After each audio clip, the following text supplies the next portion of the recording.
For those of you who have been listening for all this time, for 2 years almost. Hank. Hank. I'm the only guy. Hank. That's all we know. Who's Hank? Hank we know by name. He's our number one. He's the only person in the 2-year history of this show that has ever spoken to us. He was kind enough that we did I think it was 3 episodes where we just started abusing our listeners because no one will talk to us. And Hank was the one and only person who took that abuse and turned it into a conversation. So, Hank, the last 2 years you've listened to The Ranting Idiots.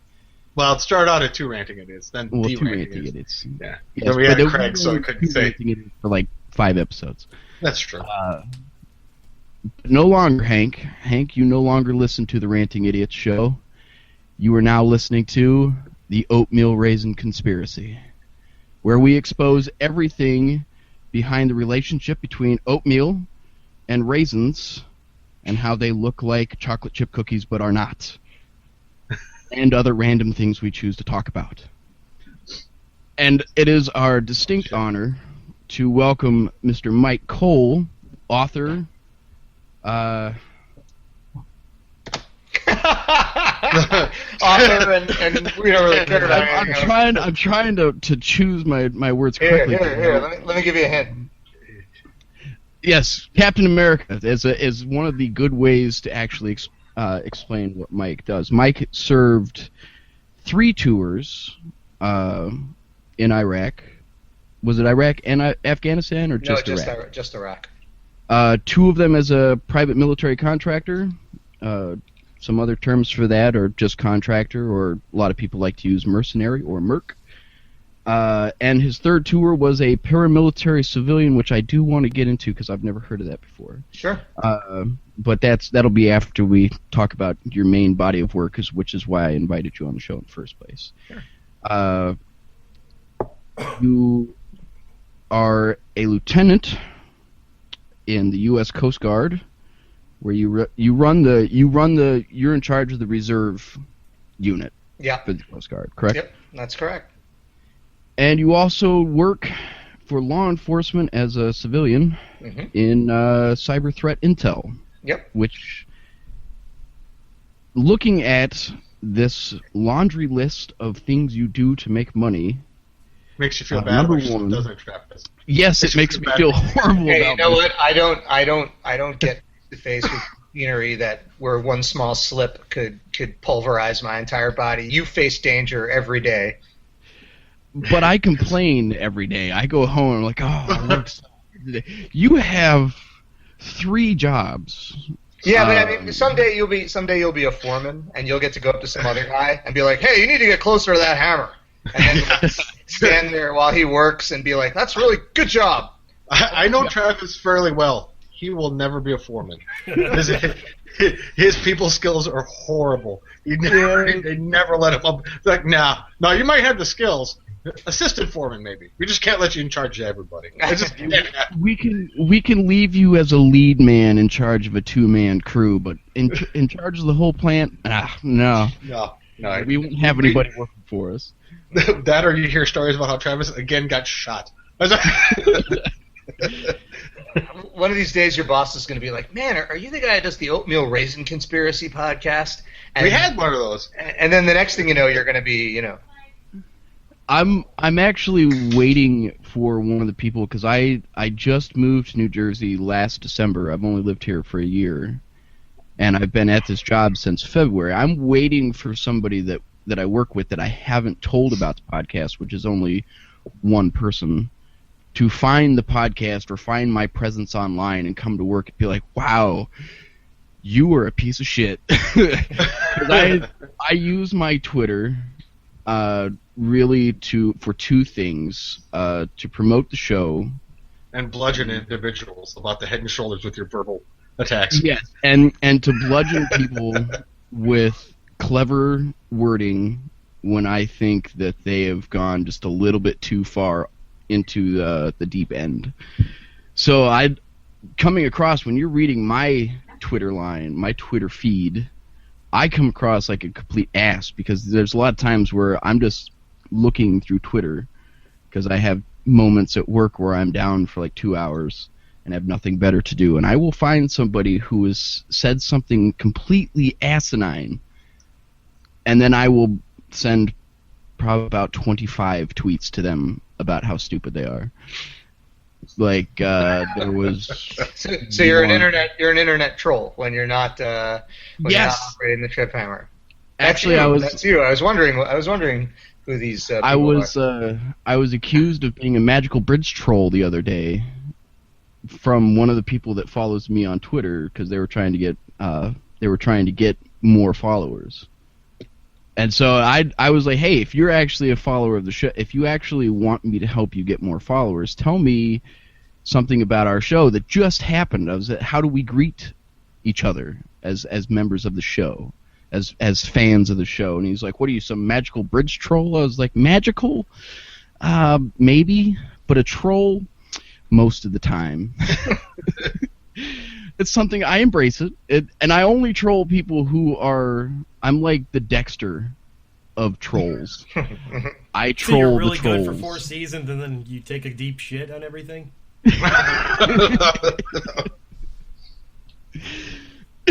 But back to Mike before we get derailed too much. So I've covered. You've spent time in a war zone. You spend time on the front lines of the law, the legal system in the United States as a U.S. Coast Guard, and as a civilian in the police force. Mm-hmm. That's right. But what I know you for is for your highly enjoyable, and I will get into why, and I'm the only person so far of the three of us to have read it. It's a series of books, and I know the name of the series, but not off the top of my head. So help me out. Shadow Ops. Shadow Ops. I'm looking at my desk.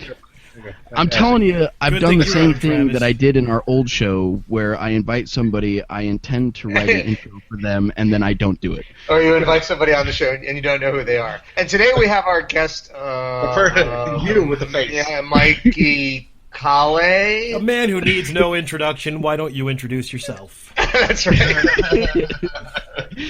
Yeah, I am the failure of the show. But Shadow Ops is a series of military fantasy, and it is the first time that I have read military fantasy in that vein. I've read sci-fi military fantasy like the Halo series of books, which I thoroughly enjoyed. But that was sci-fi. It was space age, space marines flying through space with a jetpack in your suit of armor. So let me get this straight. It's something about space. Yeah, I'm getting a space vibe off of it. They're there in space with stuff. In space with space weapons and space and clothes, space people and space clothes and space hair. There's a lot of space in space. It's actually pretty funny because Breach Zone, which is the third novel in the series, was rated, I think, #1 in space marine fiction for quite some time on the Kindle rankings on Amazon, despite the fact that the book contains absolutely no space marines. That was the moment where, and I'm a Warhammer 40K fan, so I was completely jazzed that I'd somehow won this sales category on Kindle without actually having anything that would qualify me for membership in the category. It's the small victories, Mike. The small That's victories. right. Got to take it. But your brand of military fantasy, which is different than I think than most people. When most people say military fantasy, it's mostly, if I'm understanding correctly, it's mostly just military stories that are set in fantasy situations or things that have not happened, future, past, things that have not happened.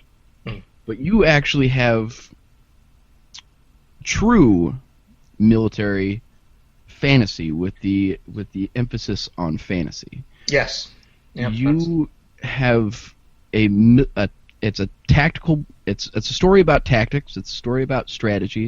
It's a very personal story about soldiers, but those soldiers happen to have powers.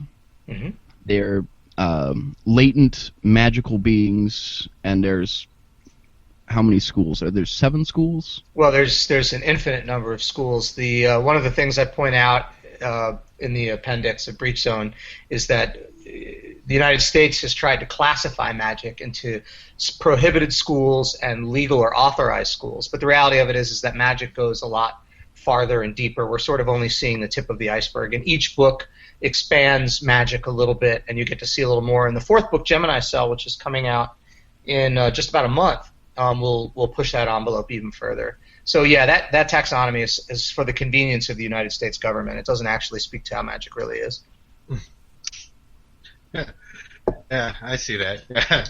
We got to label this and then tax it or do whatever we got to do. Well, I mean, you're joking, but that's actually the premise of the series. Like the thing in the military is we have. I don't know if you guys are prior service. If any of you are prior service. No. I've worked with military guys, but I've never been in the military. All right. Well, And I tried, but the Marines told me I had too many tattoos. I have the same problem. You know, that is so stupid, and I get so pissed when the Command Sergeant Major of the Army recently made that speech where he said that the new tattoo regulations were okay because members of the military have to cut a professional appearance, and you can see, guys, I'm plenty tatted up, and my reaction is, oh, I'm sorry. So I was professional enough to go to Iraq and get shot at, but because of how my skin is marked, I'm not professional. I have a master's degree. I have 6 books under contract with the biggest publisher in the world. And I have briefed flag officers and people up to the Assistant Secretary of Defense level. So I don't know who the hell you are to be telling me I'm unprofessional because of how I decorate myself. It's such an incredible insult. And I mean, and the balls on people to actually make that a regulation, especially now when we've just repealed Don't Ask, Don't Tell, and we're starting to realize that the military belongs to everybody. And if I wasn't a serving officer, I think I really would have made that more of a sticking point. But one of the things you also agree when you join the military is that you're going to salute smartly and carry out the regulations you're given. And if they tell you that those are the tattoo rules, well, those are the tattoo rules, at least for now. Yeah, that was a very distinct issue for me. What I went, the girl I was seeing at the time, her brother had been killed in the Al Anbar province. Oh, I'm sorry. He was he knew it was probably coming. He had made his peace before that tour, before he left on that tour, and he had told his family, there may not be coming back. There may be no coming back for me, because he strove to be attached to Marine Recon, which was like his top of the line was, I want to be attached to a recon unit, and he went 4 or 5 times. He went before they finally attached him, and he saved half the unit by dying. But we had gone to, they had waited, I think it was 6 or 7 months, and they were going to have a massive memorial service for soldiers that had died, the Marines that had died in a certain time frame. So we had gone to Camp Pendleton, and I was talking to a gunnery sergeant there, and I was talking to the gunnery sergeant, or the staff sergeant, that ran the reserve unit out of Denver. This is when I was living in Colorado. And both of them told me, when you get to Camp Pendleton and everything's done, go with the gunnery sergeant. He'll take you to recruitment headquarters. He'll get something figured out for you. And we went in there, and he literally said, he will go to boot camp tomorrow if you give him the tattoo waiver. And they said, not going to happen. And my only response was, at that, I'm sitting in recruitment headquarters, and my only response was, what do my tattoos have to do with me being able to shoot a gun and catch bullets? Because those are the 2 responsibilities you're going to teach me, is catch bullets and shoot a gun and then everything else, comes with the military career. I don't pretend to know anything beyond. Yeah, there's actually a lot more to it than shooting a gun and catching bullets. But I mean, look, man, I hate before we get started, Travis. You saying catching bullets? All I see is a catcher's mitt. That's all I see is you just standing there in a mask. Yeah, it's not actually how we. I don't know why. That's the dumbest analogy ever. But catching bullets in my head was like either that or like some really was that. I learned that from Navy guys actually. Catching bullets with your teeth. That's right. What are you, Bruce Lee, right? The Navy guys that were at that memorial service, and again we've derailed just like the old show. They called Marines on the ground, the boots on the ground. They called them, they called their ships bullet sponges, because they would take the Marines that had been injured on their ships, and then they would go elsewhere. So they were bullet sponges, and I learned that whole phraseology from people who had seen a tremendous amount of combat. Something that I'll never get to understand. Something that later on I'll hope to discuss with Mike, if I haven't already made him not. No, that's right. I got a hard stop at 8:30, so whatever we can get cram into the next half hour, we're good. That's all right. So we'll do mostly books, and then if we get to it, then we'll get to the other bits of your life. Sure. There are three out. Fourth one, Gemini Cell, is coming out late January, correct? January 27th. Yeah, that's right. January 27th. Now, I've had the opportunity to talk to you before outside of the show, but I want to repeat some of those questions. What drove you to write in this particular setting? What was it that inspired you? I was working at the Pentagon, and this is one of the things I was going to tell you before about the military, is that we have a rule for absolutely everything. I'm not exaggerating. There is an authorized military sneeze. And this is in a manual. You can look up how to sneeze. It's 3 feet social distance into the crook of your arm, turned away from the other people. And if you sneeze differently from that, it's not authorized. So this is ridiculous. And for counterculture people like us, we're like, what the hell, man? I can sneeze however I want. But the fact of the matter is that when you deal with billions of dollars, hundreds of billions of dollars, and the power of deadly force, you have got to have that be predictable. You, as members of the public, have got to know when something's going to die, when something's going to blow up. And you've got to be able to look in a book and understand how that works. So that's operating as it should. But the problem is that life is not binary, and people don't work by rules. And if you give people rules, smart people, the kind of people you want in the military, are going to find a way around it. And what happens is that good people will run afoul of those rules. So while I was working at the Pentagon, I'm sort of looking around and I'm thinking, wow, man, I wonder, and of course this is what nerds do, right? We go in any situation, we're like, what if there were elves? And I was wondering what it would be like if there was a Department of Magic in the Pentagon, and the first thing I thought is they would make it boring, they would bind it up with red tape, they would have a rule for everything, and it would suck, and good people would get caught up in that machine, and they would get chewed to pieces, just like you with your tattoos. Perfectly good guy, wants to serve, intelligent, physically fit, would have been a credit to the Marine Corps, but because there's some stupid rule that didn't think about you, you wind up getting squashed. And I really was looking for that in a magical setting, and that was the genesis of the Shadow Ops series. Nice. And I like that. Your take on magic is also did your history as a soldier, whether it was private or military, did that affect the way that you approached the magic systems? Because the systems of magic that you use, the way that you named them was, and it's a lot of the Mancy is tacked on, but the way that you described and named each system they're very tactical. Every absolutely.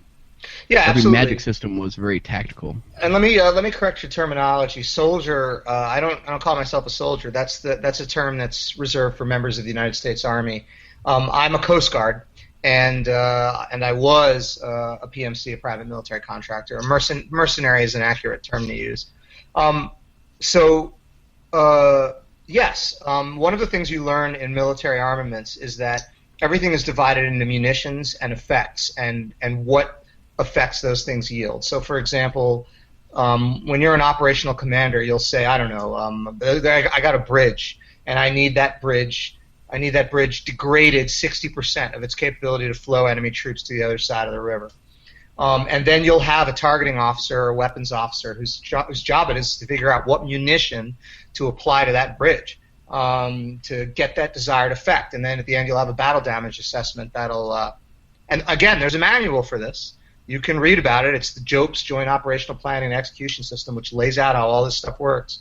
So that all I did was extrapolate that kind of regimented, bureaucratic, again, boring hierarchy and taxonomy of weaponry, munitions, and effects to magic. And again, just like weapons can be anything, and it's this broad spectrum of everything from K-bar utility knives to Spectre C-130 Spectre gunships to even anti-missile lasers. But we taxonomize it so that we can better understand it and better organize the information. And it's the same thing with magic. Magic is bright and wild and defies human expectation and defies human definition.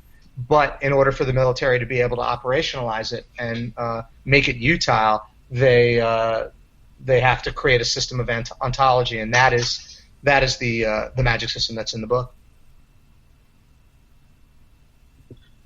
So yeah, that's one of the. Go ahead, Dennis. I would say that's kind of cool. That floored me. I'm like, wow, that's intense. That's just really intense. That's what a mind. I'm sorry, because I'm just like, I would never come up with something like that. The idea of like, well, okay, use a fireball to take down just partial part, just that percentage of that. Never would have thought of it that way. Well, but it's experience. Like all I'm doing is taking a thing that I know and extrapolating it into the nerd Valhalla where I live. Wow, I've got nothing along that line, dude. I got nothing. Well, that's I can do it. You need to play more D&D. I don't have anyone to play with anymore. The only other guy I had to play with moved to fucking Jersey. Bastard. Hey, I picked up the core rulebook for Warhammer 40K, the Dark Heresy core rulebook. So nice. Anytime you're ready, online, I'm sure I can get a group together. Yes. In my copious spare time, I wish. Yeah. I miss gaming so much. Yeah, that's. I'm hoping after the house is done, I'll be able to sit down and be able to play some more. But I really doubt it because between work and the infant and the wife, and then now house, I'm gonna be basically sleeping 2 hours a day and working the rest of my life. Yeah, I got you, dude. Same way, man. Family, several jobs. Uh, What, the 3 now? Jobs. You 2 I enjoy, the third one sucks. Anyways.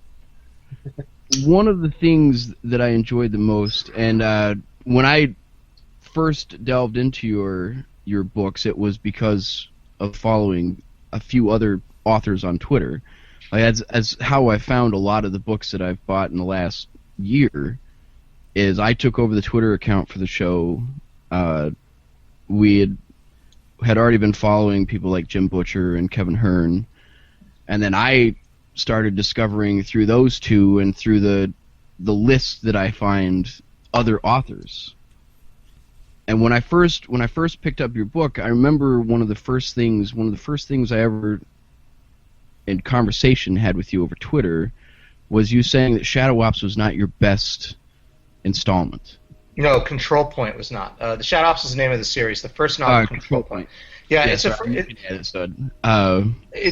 first novel, and this is the thing, is that people, when you're in the military, everybody assumes that you're confident, that you make good decisions, that you have good judgment, that you're brave. Like, they're all of this.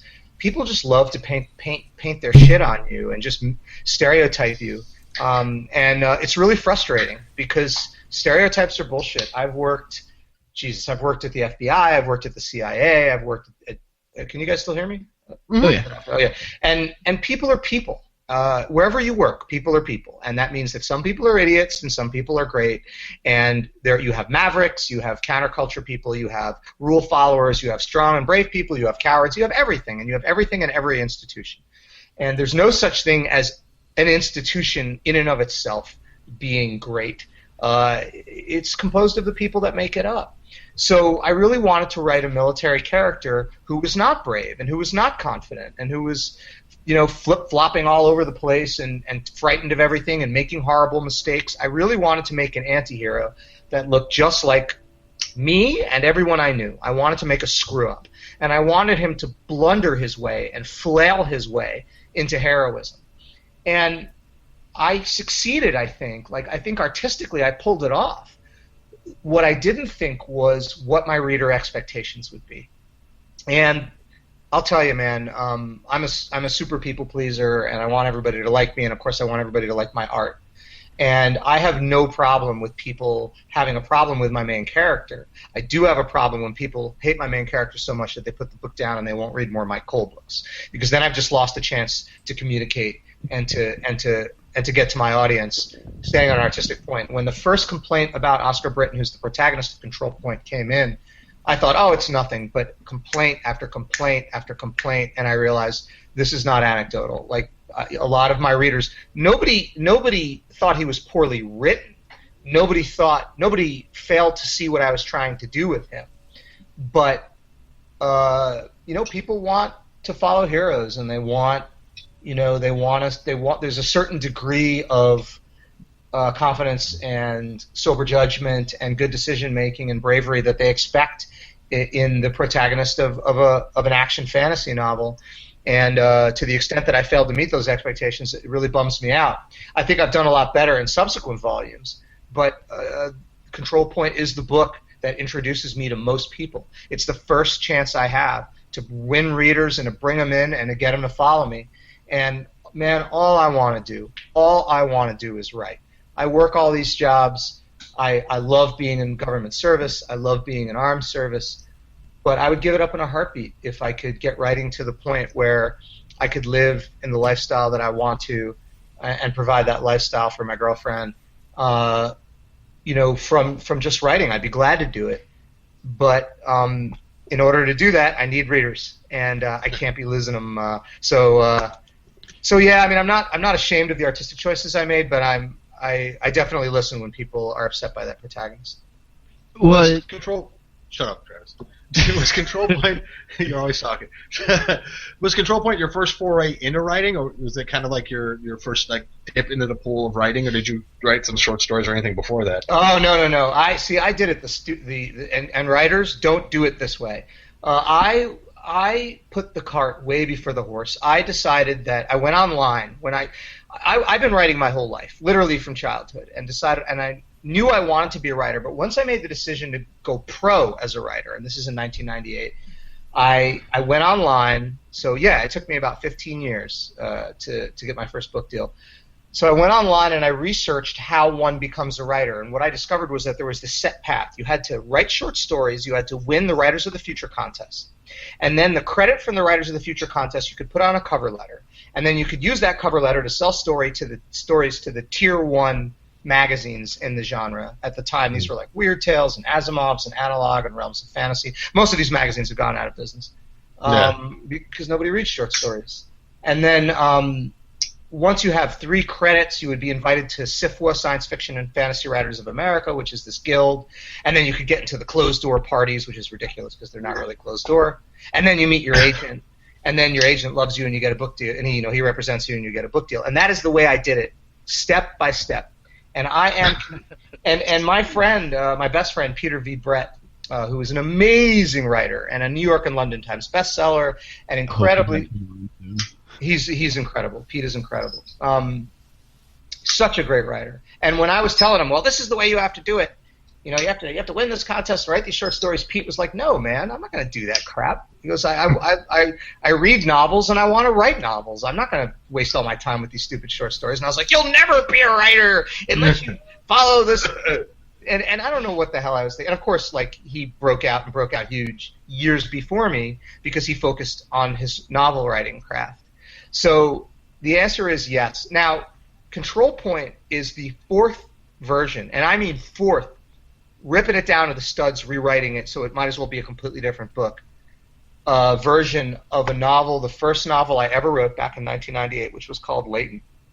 So, ironically, Control Point sort of is the first novel I ever wrote in the respect that it's the first universe. It has tiny little elements of the first plot, but it's so different from that original novel that it might as well be something else entirely. The fact that you're very self-deprecating about Control Point, and it being the first time I had ever heard of you outside of Twitter. I had picked up your book at the same time that I picked up, I believe it was Jason M. Hughes' second and third installment of that trilogy. The Darwin Elevator series, yeah. And I believe I bought it at the same time that I bought Stephen Blackmore's first book, the first Eric Carter book. You're reading all the Holy Taco Church writers. Yeah, surprisingly, and this was before the formation of the Holy Taco Church. Right. Like, it was weeks before the formation, and I look at it now, and I'm actually reading the Holy Taco Church. So, Travis, you're a hipster now? Yeah, pretty much. You doing it before it was cool, man? Is that what you're saying? It's time for you to move to Brooklyn, buddy. I need to find myself a nice spackle over the Roaches studio, and Yeah. but it being the first time that I really was introduced to your writing, when I had that conversation, it was somebody else that just said they picked it up, and you had said that it wasn't the best or your favorite, and I was like 50 pages from the end of it at that point. And I personally, because it's so different, it's one of those books that's so different from what I'm used to reading, which is, you know, high or epic fantasy, because I'm a huge Tolkien fan. It's ridiculous. We could, if we were to take sound bites. Let's not even go there. Oh man, I will go. We could dedicate an entire show to my fandom of Tolkien. We could all walk away and let Travis go, and we could come back and still be going on about it. I will go toe to toe with you on Tolkien fandom. I'm a huge Tolkien fan myself. You have to be in this business. And that was what I'm used to. What I was used to reading when it came to fantasy was Tolkien-esque high fantasy or epic fantasy, dwarves, elves, and the like. And then I started slowly getting into, like, Dennis introduced me to Jim Butcher, and then Kevin Hearn, and these were mind-blowing books to me. They were an entirely different take on something that I was so comfortable with. And from there I went, I discovered Brennan, I discovered Wes Chu, I discovered you, Stephen Blackmore, and every time that I was picking up these new books of these new series, I was reaching into a new universe that I didn't ever think could actually exist. And Control Point, I like the fact that your character wasn't the strongest character. He wasn't the most willful, he wasn't the most brave, but he wasn't the most cowardly either. And I like the fact that he had serious issues with what was going on in front of him, because I look back to when I wanted to be in the military, that's probably how I would have looked at it. I still would have followed my orders, but I would have had those serious issues with, now hold on, maybe we don't need to go this way.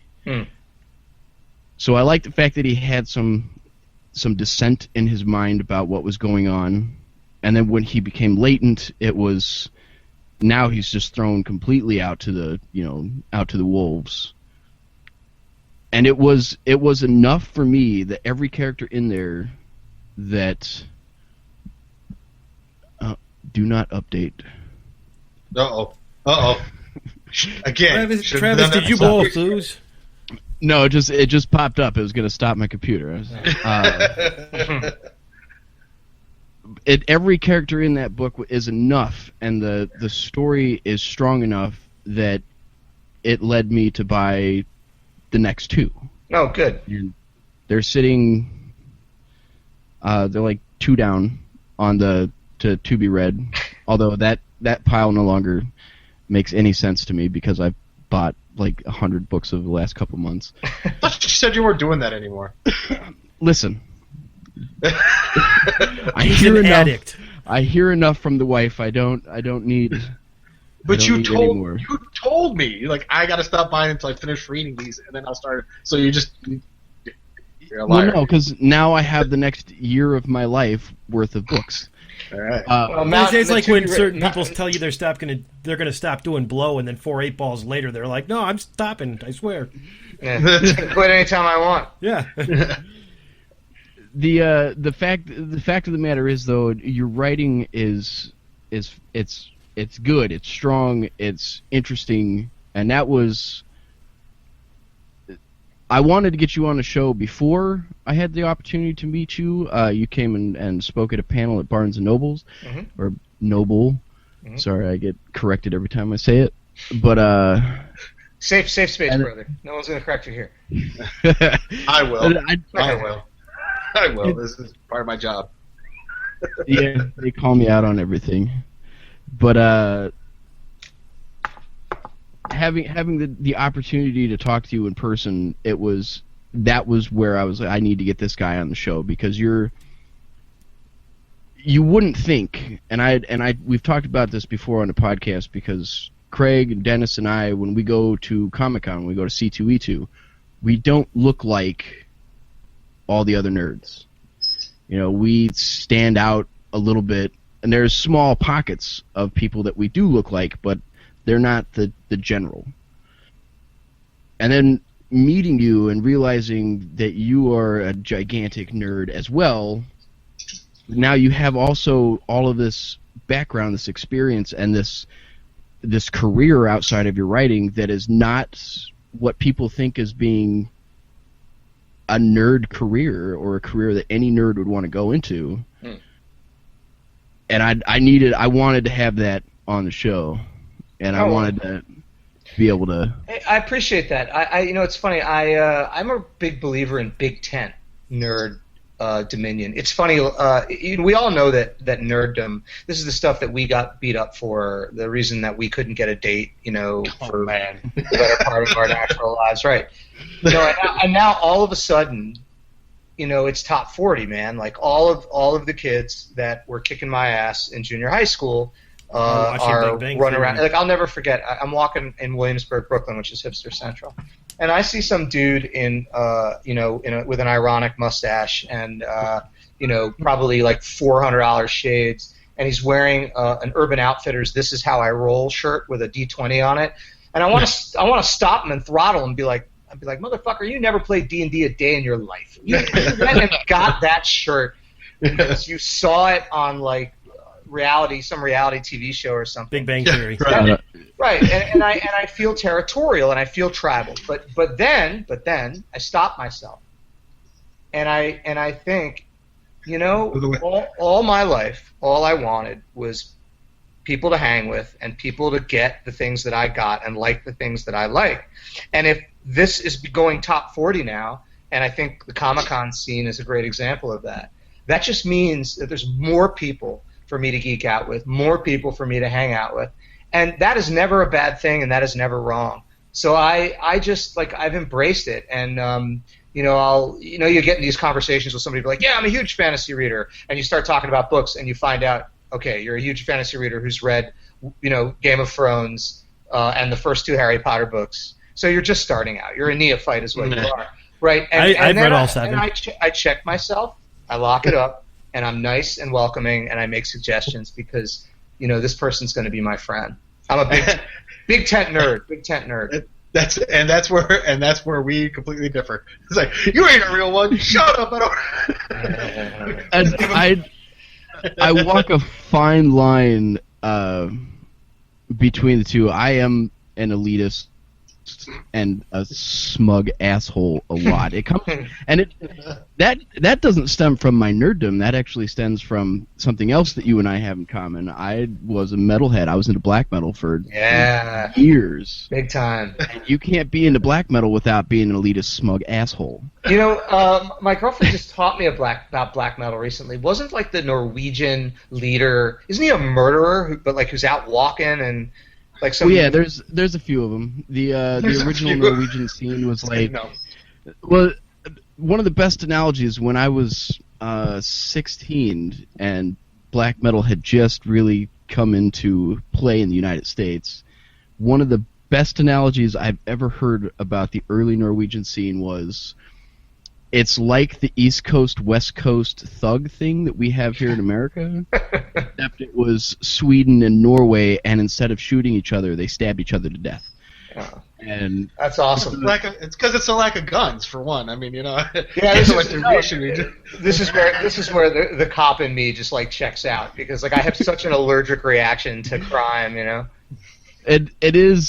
It's a fascinating and incredibly tragic story, because there was no point to most of the violence that happened, other than it was violence for violence sake. And that's what happens when you have bored, angry teenagers that become don't see the sun for 3 months out of the year. Yes, and that became my entire life for 17 years almost. Wow. And it was. So my approach to nerddom, when I see somebody that I don't consider or that is new, that is roughly my age group, is to try to kill them. Well, no, it's more of a I look down on them, like, you know what, I was doing this and I had to hide it. It wasn't cool when I was at my peak, when my youth was at its highest. Its youth. My youth when I was at my youth. And my passions were at their highest point. It wasn't cool. I had to hide it. That's why I got into punk rock. That's why I got into metal, because I had to fight my way through it. So for me, it's like I try to accept them, because yes, it's good for everybody that merchandising. Everybody makes money. The whole culture grows. But then again, it's like it's somewhat offensive, because it's like, you know what? I had to fight my way through this shit because. Uphill in the snow, both ways. Yes, and we liked it, and I loved it. So I do agree that it's good, but at the same time, that smug, elitist asshole in me says, I was doing this first. So well, this is the wonderful thing about OCS Officer Candidate School, is they find that smug, elitist asshole, and they just crush it underneath their heel, and by the time you come out of there, you don't have an ounce of smug left in you. Then I know we're coming up about the time when you're going to have to leave. Yep. So I did, because once again, I am a failure at what I do on the show. I didn't have you plug where people can find you, your Twitter, your website. Yeah, happy to do it. So I'm an easy one to remember, because I think I'm the only guy who spells his name M-Y-K-E. And my last name's C-O-L-E. So my website is MikeCole.com, MYKECOLE.com. You can follow me on Twitter at Mike Cole, again, MYKECOLE, or on Facebook at Facebook.com/Mike Cole. Excellent. You can tell I've said that a few times. Yeah, got it down. In a nice. I still don't know our Facebook address. Although now it's got to change, because let's not even get to that point. Let's talk about that later, because that's outrageous. Took us a year and a half to change it the last time. Yeah, because Facebook was a bunch of jerkwads. That's why. Is there another place we could go to that's not Facebook? Your Google Plus. We can go to Mike, Friendster. I want to thank you very much for being patient. I know we started a little bit later than we had planned. Oh, no problem. This is a lot of fun. I got to drink scotch and hang out with fellow nerds. That's my favorite thing. That's a good evening, if you ask me. Oh man, I got some really good double wood 12-year scotch sitting over there. We could have drank together. Damn it all. Got it for a gift. Oh man, I have to catch up to me the next con. Yeah, I drank a glass of Lafroig while we were sitting here talking. It was a good night. And I want to extend again, thank you very much, and I want to say anytime you have available, or anytime you want to plug something, or anytime you just want to come on and talk Dungeons and Dragons, or Warhammer, or Tolkien, or if you are so brave, I know we talked about it through email. Come on one of our when me and Dennis get a little antsy and we start talking about current events. Yeah, man. Let's do it. That sounds like a lot of fun. Yeah, that'd be a lot of fun. So thank you very much, Mike. It was a pleasure. It was my pleasure. Let me jump off before I get in trouble. All right, All right, bye, guys. Bye. Right on. Liked him. He was really good, man. Very, very animated. It's a lot better. It's better than some of the authors we've had on. Yeah, let's not go there. Let's not do that live on air. I didn't call anybody out. I'm just saying we've had better. Sorry, Stephen Blackmore. I know that you thought you did a good job, but Travis apparently hated you, and so did Dennis. I thought you were a good guy. You can come on my show. I'm starting. Stephen Blackmore, he's already annoyed with me because I annoyed him far too much. So yeah, I didn't ever say that though. We were talking about you, Stephen. I promise. Yeah. Please don't hate me. I was like, something on your face there, buddy. You get a little bit on your face. Please don't hate me. Did anyone watch the Doctor Who episode last night? No, because the fucking Xbox wouldn't download it. I couldn't get on Xbox Video. Did you watch it at all, Craig?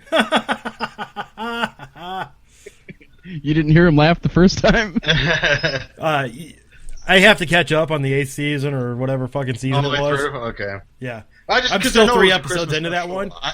And I got the Blu-ray set for Christmas, so I have no excuse not to watch it now, but still. Okay. I just didn't know because it was a Christmas special if you would watch it because it's kind of, its own standalone type thing. I like to know. I like to do it in order. Okay, I just wanted to know. Okay, well then. Give it till Peter Capaldi leaves, and I might be caught up by then. Apparently, the rate of but that you've got. I think he's signed up for the next 2 seasons. Okay, so again. So you're pretty well solid. Crap, I had to. There's something else I saw and I wanted to talk about. Now I can't remember shit. This was I was flying back to get here. I tried not to yell at my daughter in the car, so to get us back. So I'm like, I forgot. Let's get back home as quickly as we can without you trying to kill us. I made it back in one piece. We're solid. So, yeah. Let's see. I watched 80 BC for the 500th Christmas in a row. Such a great I have yet movie. to see that, dude. I gotta sit down. Where can I catch that? Is it online at all, or can you catch it? Is it on YouTube?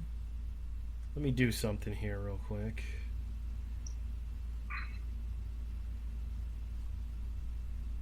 Oh. Because I don't even know what the fuck you're talking about. Yeah. It's very. Who was it? Was Matt Berry. Matt. Yeah, Matt. Is it only Matt Berry, or is everybody? Is there? Let's see. The top 4 billed on the DVD are Matt Berry, Julia Davis, Julian Barrett, Richard Ayoade, and Matt Lucas. Okay, so 2 out of the, or 3 out of the 5. Yeah, well, Richard Ayoade's from the IT crowd, and yeah, I know him, and Matt Berry is okay, and Matt Berry, and then Bush, and the other one's Mighty Bush, yeah. Matt Lucas was from Little Britain. Okay. Noel Fielding's in it as one of the shepherds. What's his name? Julian Barrett. Julian Barrett's on. I just said. But, yeah, I see. Does he play? He's Judas Iscariot's father. Who plays the innkeeper across the street from the innkeeper's place. Oh, okay. And then no Rich Fulcher. Rich Fulcher is one of the shepherds. So it's just the usual group then, is what you're saying. Yeah. There's a Dropbox link for you. Oh, I see it. Okay. I meant to send that to you guys yesterday and I forgot. Okay. Can I open this link? That's to watch it? Yeah, that's the video that I put in there for you. Where'd it go? It just vanished. Where'd it go? Did you send it to the email too, or how does that work? No, I just sent it to the Dropbox. I'll have to share it to the email with you guys later. Yeah, okay. I'm like, it popped up. I went to go click on it. It disappeared. I'm not Yeah. fucking with anything because if I do, you never know. I might shut everything off. Right, So right. that's So because yeah, we'll screw with damn, that what later. did I do? Yeah, we'll screw with Me that and North later. Korea. Me and North Korea start wiping shit out. So Speaking of which, I thought we were gonna have to wait till next week, but because Mike had to leave, we have a little bit of time here at the end of the show. Yeah. Considering we are Oatmeal Raisin conspiracy, I don't believe that North Korea had anything to do with the fucking interview. of course they fucking did. North Korea. I think they have one set of fucking optics running into North Korea itself. I think it's not like it's not. So I don't think they. I don't think there was a terrorist organization that had attacked Sony and said don't air it.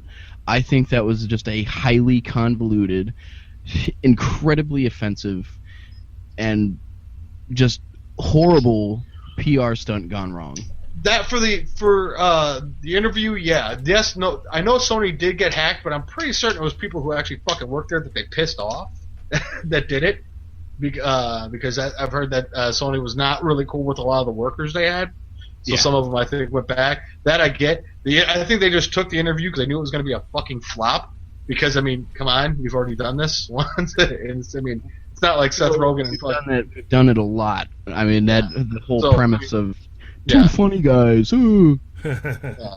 If I'm gonna watch something like that, I'm gonna watch Team America. Yeah. If I'm gonna watch one, I'm gonna watch one that I know is gonna be good. It's not fucking Seth Rogen and what's his face. No, I think it all started out legit personally. Like it was all going that way. And then once they decided to pull it and then seeing the backlash they were getting it from it, that's when they turned it into their big ploy like, "Oh, we're going to release it online, Then you can watch it the day before it's supposed to be in theaters," and all these like small independent theaters were getting it because that movie was going to tank if they did it in the normal way. Well, yeah, that's why you could get it on the. I don't right now, think that there it's was on ever Google Play. Right. It's on all that shit. Yeah. I don't think that there was ever. I don't honestly believe that there was ever a threat to national security or theaters in any way. Oh, I think there was. Kim Jong Un has been kind of a complete douche, and he's not exactly. He's made plenty of idle threats already. He's already threatened to nuke California because it's within range of his missiles, and we see how far that went when we ignored him. And I think him threatening movie theaters is what's like him making that empty threat was kind of like people were like, nothing really big has happened as of recently besides the riots, and it's like, okay, let's not kill people over a fucking stupid ass movie that no one's gonna want to watch in the first place. Yeah, I'm not gonna watch it. I mean, come on. But I don't know. I think it was, even if there was a threat, even if it was an idle threat from some fucking moron in some dusty corner of North Korea's parliament or whatever the fucking government building they've got over there. Yeah. For all I know, it's a building that's made to look like a giant statue of Kim Jong-un himself. Even if there was an idle threat or a vague threat, it's been proven time and time again that North Korea does not have the will or the way to start a fight with the United States. And no, that's the thing. That's the thing. They didn't start a fight with... Blow it out of proportion. But see, here's the thing. Now it's a PR stunt. The North Koreans weren't sitting there threatening the United States government. They were threatening Sony. Sony's an international distribution company. They are not a government. So them pulling that because of a terror threat made against them, that makes perfect sense. They threatened theaters in the United States. Yes, and Sony. They hacked Sony. Well, they went after Sony. It's not like they went after the government. I don't give a fuck if they went after a giant international conglomerate. Mm-hmm. Like that's not part of the problem. And the threat of we're gonna give 9/11-esque violence to theaters that air this bullshit movie in the first place. Like, it's been proven. Like, it's not going to happen. Okay. But see, here's the thing. They blow it out of proportion to make money, because now that they've made millions on a movie that would have fucking failed horribly. But see, at box that office. they wouldn't have realized that this was going to happen had they not already pulled the movie. I think they pulled the movie figuring it's a piece of shit. No one's going to want to see it anyway because it doesn't sound like it's very entertaining. It sounds like pretty much Pineapple Express wrapped up with Pineapple Express. And then all they're doing is just they're saying, okay, well, this movie's not worth anybody getting actually killed over, in case one thing happens, one person dies because of a dumb fuck movie by these two idiot potheads. They're like, nah, pull it from release schedule. Then all of a sudden everybody freaks out. They're like, well, now it's time to capitalize. And then I think that's where they ran with the whole situation. Yeah, I can see that. I still think that there. I still don't think that North Korea had anything to do with it, though. I honestly don't. But see, the last time you the FBI straight out said that it didn't come from North Korea. But see, the last time you got that you had a movie where they pretty much made fun of Great Leader, the whole time, and threatened to kill him and all that stuff was Team America with Kim Jong-il, who was, as we all know, a big cinema buff, and he loved movies. So the fact that he was in a movie, he didn't give a fuck if it was making him look like a complete moron. He was in a movie. He did not care. I guarantee Look you. at me, I'm in this. I guarantee you, if Trey Parker and Matt Stone went to North Korea and asked him, "Hey, we're making a movie about you being this big piece of shit. You want to be in it?" He would have said yes. Now, if it was a movie about being a great basketball star and having him show up, tables would have turned this time. That would have been shown mandatory in every household in North Korea, but it didn't have Dennis Rodman in it. So there you go. Yeah, exactly. Yeah, there's this part of me, and I blame Hank for the recent things in my life that have been happening because I've gone out of jealous curiosity, Hank. I have gone and I've looked into the other podcasts that you listen to. And now, having renamed the show the Oatmeal Raisin Conspiracy, and then conspiracy theory has kind of come into my life a little bit more than I would have ever enjoyed to. What are you listening admit. to? No Agenda? What? What are you listening to? The No Agenda show? No, I haven't got. I didn't like the No Agenda show. It was number one. They're fucking 3 hours long. And John Dvorak is a completely old man who just hates everything. I don't see where you don't like the show. As soon as I saw that it was 3 hours, I'd only listened to about 20 minutes of it. Yeah. And as soon as I saw that it was 3 hours per episode, I was like, there's no fucking way I would be listening to one episode for fucking 2.5 days. Because I listen to podcasts when I'm driving back and forth to work, and I drive for an hour.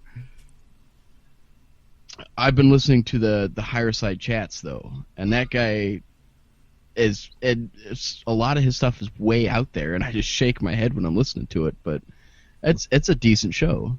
Speaking of stuff that's way out there that I shake my head the whole time too, dude, they've been running a marathon of Ancient Aliens today, and I've watched all of them. It is so good. I love that show. Why? Because aliens. It's such a good show. Like they were talking about the Karnak stones in Karnak, France, so I was looking them up on Google Earth. Good time. They said it's one of 3 things that can be seen from space. That, the Great Wall of China, and then something else. I don't remember. Actually, you can't see the Great Wall of China from space. So. Oh. Karnak stones are like these. I mean, technically, you could see it from space if you just left. I mean, you can see a lot of things from just right outside the atmosphere. So. Yeah, you and your technicalities, but guess what? The alien guy told me this, so I believe him. Run around with that bullshit right there. Yeah. Why don't you take that fucking logics and shove it up your ass, son? I have stuff for you, Craig, by the way. Travis had sent me some things, and I have some things for you. Oh, okay. So, I gotta remember talking about things, and because it's aliens, Is Doctor it hash? Who, huh? Is it hash? Yeah, exactly what it is. It's honey oil. Oh. Man, I was rewatching Archer the other day. Oh yeah. They got to the one where they go to Canada with what was it? Was it Ricky as a prisoner? Yeah. I was sitting here watching it one day, and my wife had just like binge watched all of Trailer Park Boys, and that was on. She popped her head up. She goes, "Holy crap! Is that real?" I'm like, "Yeah, they're all." I guess evidently all three of them are actually in the show. The fake Mounties that show up. Yeah. That I Bet you're found having funny, fun too. down here in America shooting black guys. Yeah. Serpentine, Babu, serpentine. Was it 2 weeks? No, 3 weeks. The new season starts actually of Archer. Really? In January it starts. Cool. I'm pretty sure that's what she said. January something. I think. Yeah. I could almost swear. Well, they said she. on Hulu It's been a while. it keeps saying winter of 2015 for new Archer. Oh yeah. Yeah, I don't know if that means early winter or end of the year winter, but Well, I don't think so. I know January something new Sunny in Philadelphia starts. See, I don't really watch that. See that man, that is such a fun show. They got a bunch of those seasons on Hulu. Yeah. Yeah. I lost track of that show for so long that now it's like I think about watching it. I liked it every time I watched it. I'd fucking laugh my ass off. Yeah, you're right. January 8th, 2015. Yeah, January 8th. Okay, I knew it was coming up. I was just looking it up actually. Yeah, no, I've just been watching on Hulu and it kept saying new episodes. It said winter 2015. That's all they said. I don't know if they. That technically, I see when I hear winter 2015, I think end of year, like November. Yeah, exactly. December. Quarter Not four. January, February. Yeah. God damn it! Fucking on my head. Yeah, exactly. So it's about 3 weeks then. Yeah. 2 weeks, 3 weeks, somewhere in there. That's cool. I can't wait to see it because now they have the baby and stuff, so that ought to be interesting. Yeah. They're supposed to be spies again. So we'll find out if it's going to be ISIS again or not. Yeah. No, because ISIS is still using it. Yeah. Hey, man, they used it first. They could fucking get a cease and desist order against ISIS. Fucking sue a terrorist organization. That would be fucking copyright epic. infringement. That would be classic. That'd be good. I would love to see them do that. Like, oh no! And you do we're realize here how much first. publicity that would get them for that show? This fucking show sent a cease and desist order to ISIS. For copyright infringement. Yeah. It's our intellectual. This is our intellectual property, not yours. People will be like, "What the fuck?" That would be an amazing PR stunt. Fuck yeah. I'd fucking love that. That would just be the best. I was just thinking about it. Be like, I can just see those guys going, I don't know if that was a good idea. They might bomb us. Yeah. What are they going to do? Wait till they show up in the Middle East and then shoot down their plane and cut off their heads? I mean, that's the worst that they've done yet. They're fucking worthless. And everybody else is over there bombing the shit out of them. Yeah. Drone strikes. That's another conspiracy theory that I've stumbled upon lately. What, the drone strikes? That they claim to have cells worldwide and active in the United States. And I found this article from 2012. It was or 2011 going into 2012. It was the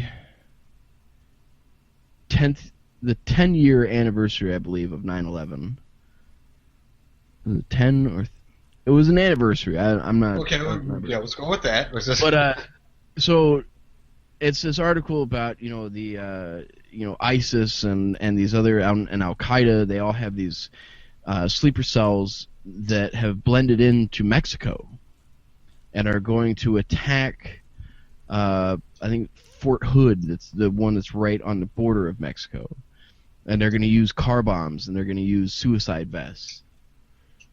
And then I'm reading it. I'm like, what the fuck? And I'm reading this article because I'm thinking that it's a brand new article. Mm-hmm. And then I scroll back up at the top and I was like, wait, this doesn't make any sense because they said something about the anniversary date of 9/11. Right. And I'm reading this in November. And I'm like, wait, okay, this doesn't make any sense. What the fuck is this?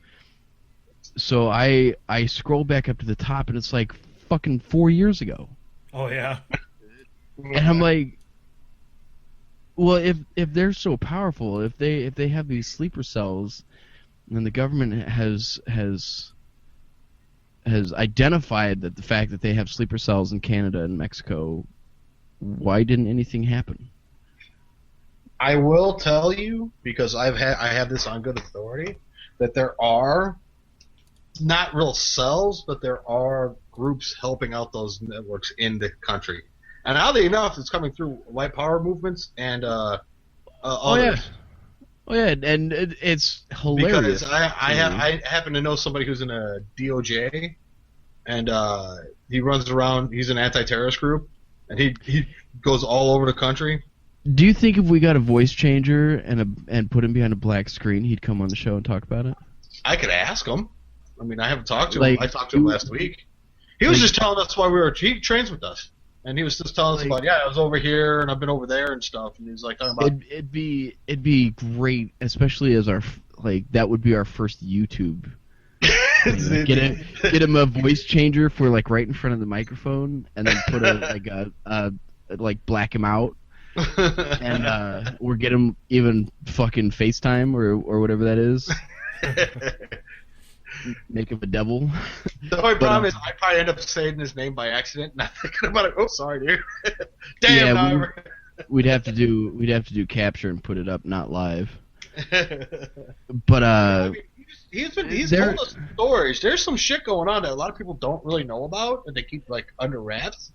I gotta go, dude. Seriously, that's like It makes me laugh because I know that there are groups, especially the white supremacist groups, the more fringe groups, not necessarily the ones that you hear about that are still reviled and should be, but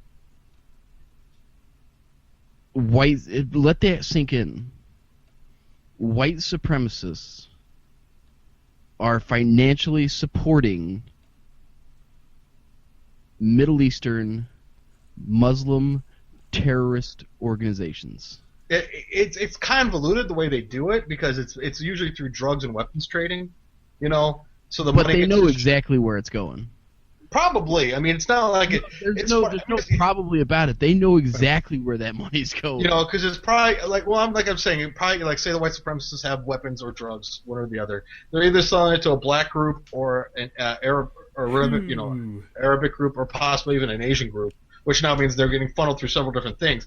So it's not like the white supremacists are actually, it's like they're getting their drugs and weapons from non-whites. So I mean that's already thrown.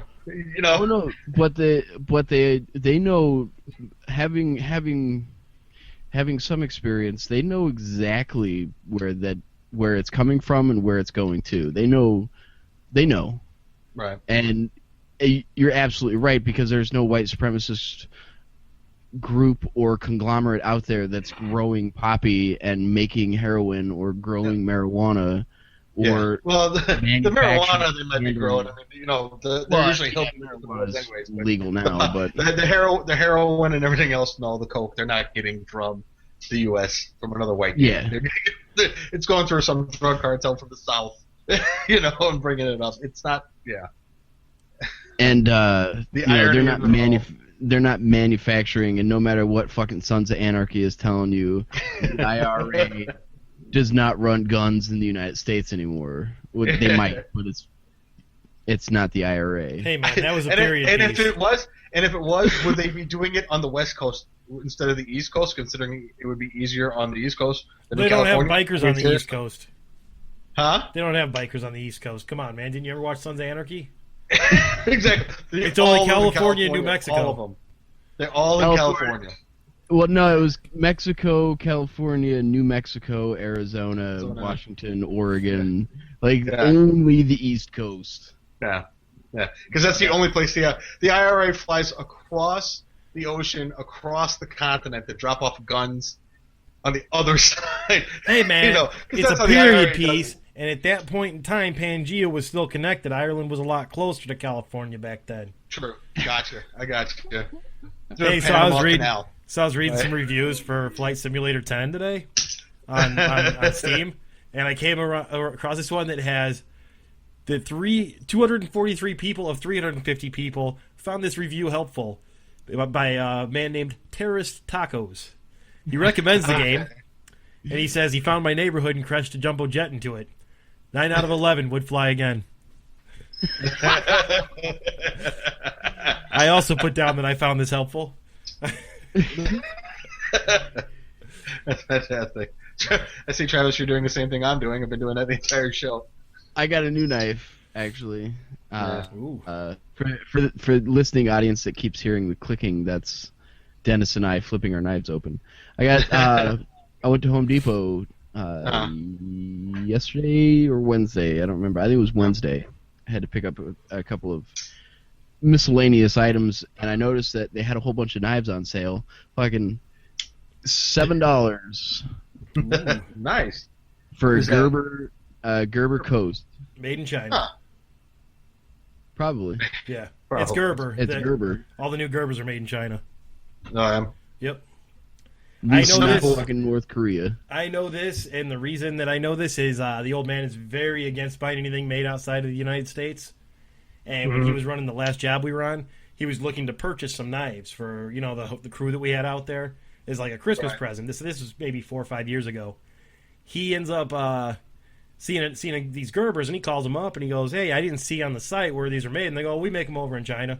And he goes, "Are you kidding me? Well, what knives do you make in the United States?" And they go, "Well, we kind of sent most of our production overseas. It's a lot cheaper." He goes, "All right, I won't be talking to you again." Hangs up on him, and then paid even more for case knives because they were made in the States. Well, it's like Even a lot of K-bars aren't even made in the United States anymore. Well, Yeah. though they're starting to bring a lot of that stuff back because they realize it's really not saving them all that much money. Well, the Chinese are starting to unionize. Yeah, that's what I mean. They're like starting to go, yeah, no, we can too. Oh crap! So Yeah, now it's not and even pointless. The razor thin profits they were making by sending stuff overseas and shipping it there and back, the amount that they were actually profiting as production costs start to increase in China through labor and all that kind of stuff, it's starting to they're starting to realize making it here non-union is a lot cheaper than sending it overseas. Yeah. So. And that's going to be a big problem over here now is the non-union shops opening up. Yeah. No, honestly, because I know, like, there's Craig. I know you're a union, and you're a part of a union that actually does something for its people. Mm-hmm. For the most part, from what I understand of your union. Yeah. Dennis and I were part of a union that did absolutely jack shit for its people. Yeah. And like I've had this discussion at work now because I work at a non-union shop, and there's some guys that came from union shops like I did that want to get either like steel workers or the operating engineers in. And I'm sitting there telling them we have like 80 people tops that work in my shop, and I'm telling them the only thing that a union is going to serve this shop for is wage protection. And we don't have to worry about our wages getting cut because they're not cutting our wages. They're just not giving us raises. Right. So to unionize makes no sense. They might Especially considering if you unionize, that means the money you actually have to pay more money to the union now, so you're actually cutting your pay because you have to pay for dues. Yeah. And they might be able to muscle some people that are going above and beyond their station. They might be able to muscle them out of the picture. And by that I'm, coyly talking about the people in the front office. But they're not really going to do a lot for us, whether it's steel workers or whether it's fucking operating engineers who wouldn't touch the shop with a fucking 100-foot pole. Because let's just be honest, this shop is incredibly outdated, and there's not enough people here for them to even fucking bat an eyelash at it. Well, that's part of it too. Is the size of your shop isn't really going to be effective for anything. 80 people is not all that many. So I mean, having experience now in unions, and having friends that have good unions and are a part of good unions, I have to say that I'm like I walk the line. Makes you mad though, doesn't it, Travis? Non-union shops are not a problem. I've worked for 4 different hammer shops, and only one of them was union. And they The all. first job I had, I was treated like a rock star. I didn't make very much money there, but I was treated like a rock star, not a second-class citizen, because they knew that was the only place that knew that the hammer shop was the root of every other job in that place. Without the hammer shop, nobody else had a job. Hmm. So they treated us with the respect according to that philosophy. That was the best job I've had in this business. I didn't make very much money at it, but I was the happiest there. And it was non-union and that's the type of shop that non-union shops need to be, where management doesn't shit on the employees every chance they get. Finding that shop is something else.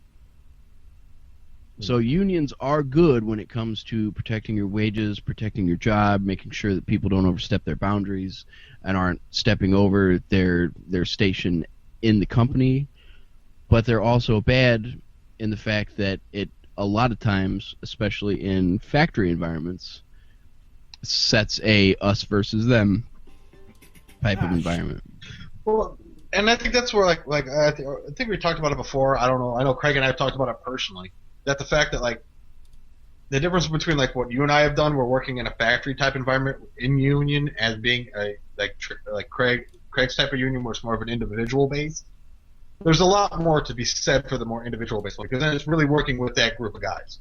You know, in a factory, hell, working in the mills or the factories like you and I have, it's just a whole group of dudes no one knows anything about. You know what I mean?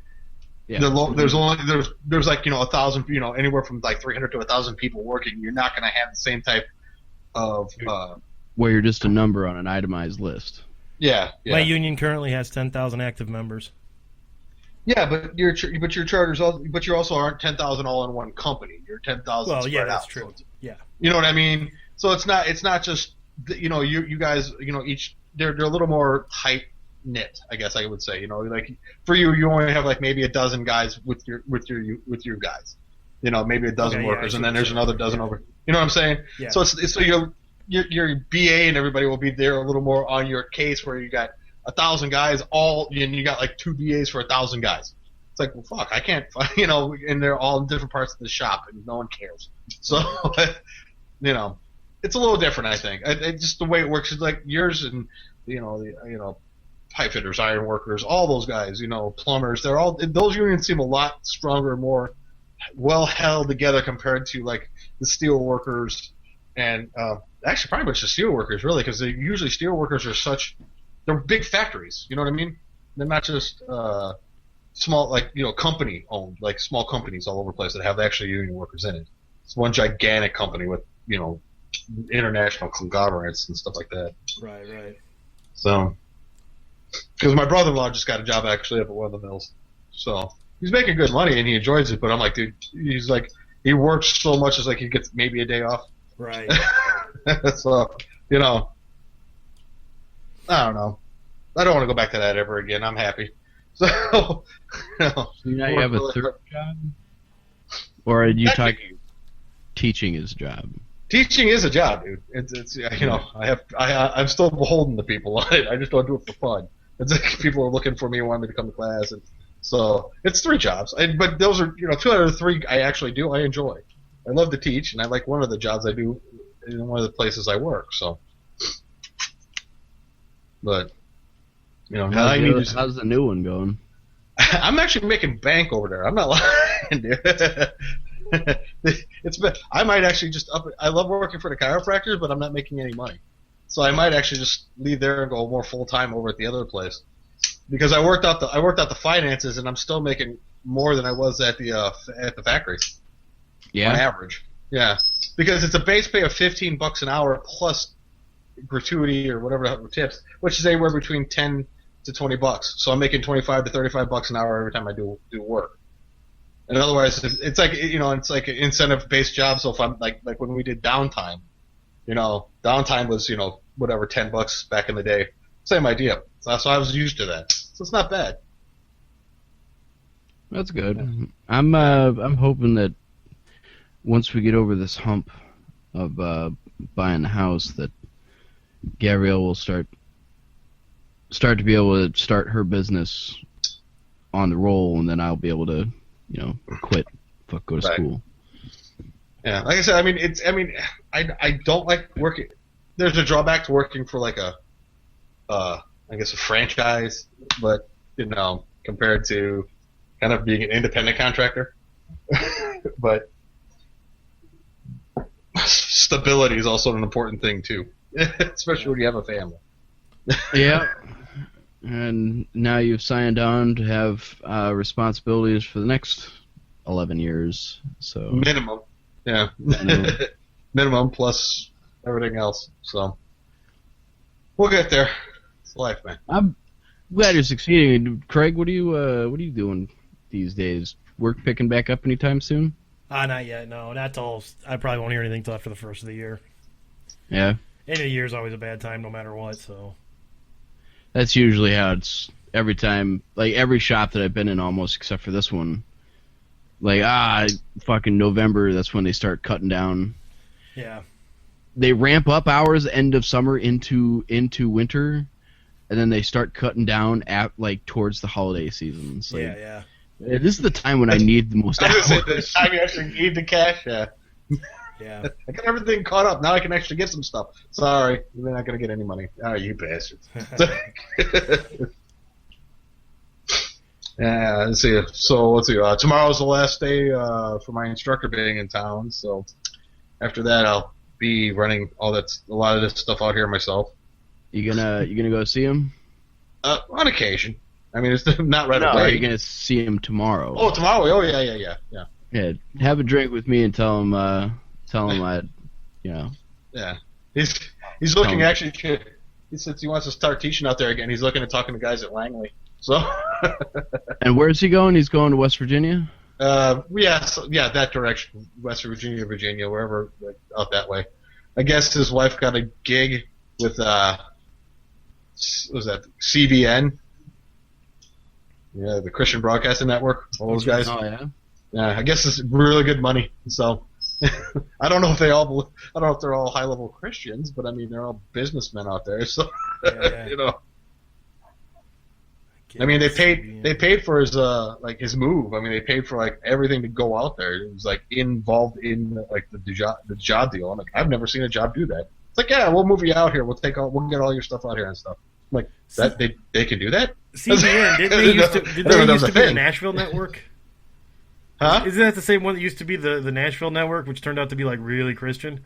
I don't know. It's a good question. I don't know. I just remember when I was a kid, my grandparents watching the Nashville network every time we go over, and they had these puppet guys that would talk to you about Jesus. Yeah, I remember Nashville Network. Yeah, almost half the day was all Christian stuff, and then at night it was all country music. Yeah. Well, if all goes well on Monday, which it very well should, I suspect I'll be sending out invites to the both of you as soon as you get some time to come out and hang out. Right on. Out here. Although I am super bummed because it looks like there's not going to be a C2E2 for me this year. Yeah, if you're buying a house, I wouldn't imagine so. Even if you were buying a house out here, I wouldn't imagine so. It's kind of important. Yeah, that's it. Do I pay my bills for the house or do I go out? Yeah. So it'll be I'll be sending you $40 to get the headshot. Right. Of good old Rank Dirtfoot. I was trying to remember Rank. what you called them. Rain Dirtfoot. Rank Dirtfoot, yeah. Oh, See anybody else coming out there? Did you see anything anyone else? Nothing really new. It's been pretty quiet. They've been adding a lot of comic authors, but nothing Yeah. Yeah, all the emails I've received lately and all the updates are comic book people. Yeah. Kind of hoping Hacksaw Jim Duggan comes out. I would totally take a 2x4 to get autographed. Is Hacksaw coming? I would hope so. I would actually enjoy seeing Hacksaw Jim Duggan. I just totally bring a 2x4 and be like, could you autograph this? It's just, And they give just me a random thumbs up in the pick picture. one up. That actually would be really fucking awesome. Fuck I yeah. bet not a lot of people actually do that, especially at Comic Cons. They're like, "You brought a 2x4 to Comic Con?" I'd get like a "Yeah, mullet I wig brought and wear some like Comic-Con." the unitard he always wore and walk in with an American flag, Do doing a you think Hacksaw they'll- Jim do you think Duggan they'll let you cosplay. in? Oh, yeah, they'd let you in with the 2x4. I mean, you couldn't take one as big as he carried, but Oh yeah, you could. Why wouldn't you? I mean, isn't that the idea? Man, it's called cosplay. actually, all you need to do is get a sticker made that said "gas-powered stick," Yeah. The gas powered stick, yeah. and then take it off when you go up to his line and be like, "Can you sign my 2x4 for me?" And then you're cosplaying. Just cosplay as Hacksaw Jim Duggan and get his autograph. Why wouldn't you? Yeah. All you got to do is walk around with an American flag and a 2x4. I mean, that's like my normal day. Like, that's a Tuesday afternoon for you. Yeah. I just have to switch it to Saturday. Yeah, oh, there it is. It's time. You're gonna have to find a new closing bell. He does what he wants, I don't man. give a fuck. I see it right there. All right, Hank. Thank you very much for listening, and want to Yes, say thanks, Hank. to Mike. Mike, one more time. Thanks for coming on the show and lending some of your credibility. Yeah, I can't wait for. Hopefully, it comes back out. And thus ends the first episode of the Oatmeal Raisin Conspiracy. Bye, Hank. There. Bye. Bye, Hank.